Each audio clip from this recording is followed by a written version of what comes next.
A viewer had a great suggestion that I create a video centered around helping people find a fighting game to start them on their journey, and also which characters I would recommend that they start with. Please share this video to any friends you're trying to get into fighting games, as I would love to help grow the FGC. Now, as a general rule, I do find that it's best to start with fighting games that are newer. Older fighting games won't have as much of an active player base, and the players that are on there will likely destroy a beginner without second thought. If you start with something more popular and recent, you will still find many players like yourself at the start of their journey in rookie and bronze ranks, making for more enjoyable and fair competition. I suggest Tekken 7, Street Fighter 5, and Super Smash Bros. Ultimate. I'll go into more depth on these games in a moment. It's also worth noting that if you know a new fighting game is coming out, buying it and learning on day one will prove to be more fun, as everyone is going to be learning alongside you. The skill levels for a new game are closer than they ever will be going forwards. As for characters, I've always made the easiest characters to pick up. That said, if you like the look of a certain character and really want to play them specifically, then go for it. Just be aware of that character's difficulty and execution requirements when you pick them up, as the last thing we want is for you to drop the game because of a difficult character giving you the wrong impression.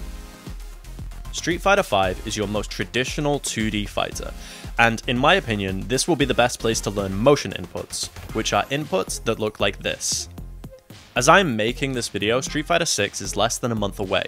That means you can pick up Street Fighter 5 for as low as £4 right now, and it has plenty of new players trying it out in preparation.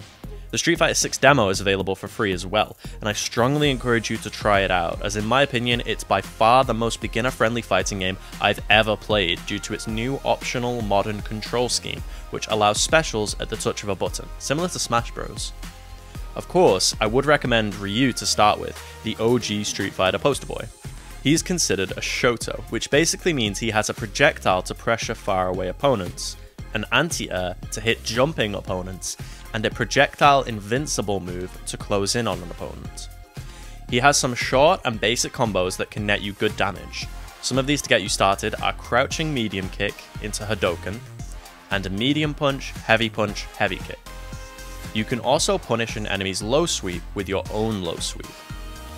To start, focus entirely on using these moves correctly in a fight. When you feel you can do this confidently, you can move on to more complex things.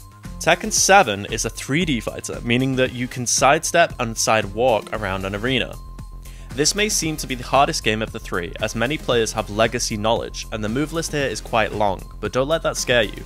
The player base for Tekken is still very large, so you will still find beginners to play against. As for the move list, we can actually ignore many of them and focus solely on some key moves. Some characters also have much smaller move lists in general. Tekken 8 will be out next year, so now is a good time to start learning to give yourself a head start. I would highly recommend Kazumi, as she has simple buttons and a simple game plan. The best way to play her is using pokes and sticking to the opponent. I highly recommend watching That Blasted Salami's Kazumi overview, after you finish this video of course. Please use this guide in order to understand what I mean when I say something like down forward 1. One of her strongest pokes is down forward 1. This is a quick move that will keep you safe. I've seen beginners struggle holding down and forward at the same time as pressing attack. This is okay. Keep practicing until you can get it out whenever you need. Other strong buttons are down 4 for a low poke, running 2 to close distance, 1-1 to check the opponent, and 1-1-2 if that hits. 1-1-2 is also a good punish tool to rely on. There's a lot more to cover here, so I strongly recommend using online resources. There are punish training options in-game, as well as simple and advanced combos for you to practice and use. Smash Bros is a platform fighter. This game works differently as there's no set health bar. Instead, when you hurt the opponent, you build percentage which increases their vulnerability to being smashed out of the screen.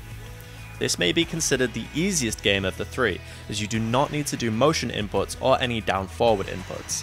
It also has many recognizable characters from other franchises, which is an incredible draw for many people. For Smash Bros, I would recommend Kirby. The pink god has multiple jumps, meaning you're less likely to kill yourself accidentally by falling off of the stage. Kirby also has the ability to copy opponents' abilities by holding the B button, which may help introduce you to new gameplay mechanics slowly, while still getting familiar with the rest of Kirby's moveset. Many new players don't use tilt attacks because tilting the stick gently doesn't come naturally in a frantic fight. Tilt moves are your heavy or strong normal attacks. I would recommend switching smash stick to tilt stick in the settings. This will allow you easy access to those attacks. Now to do smash attacks, you can press and hold the A button at the same time you input a direction.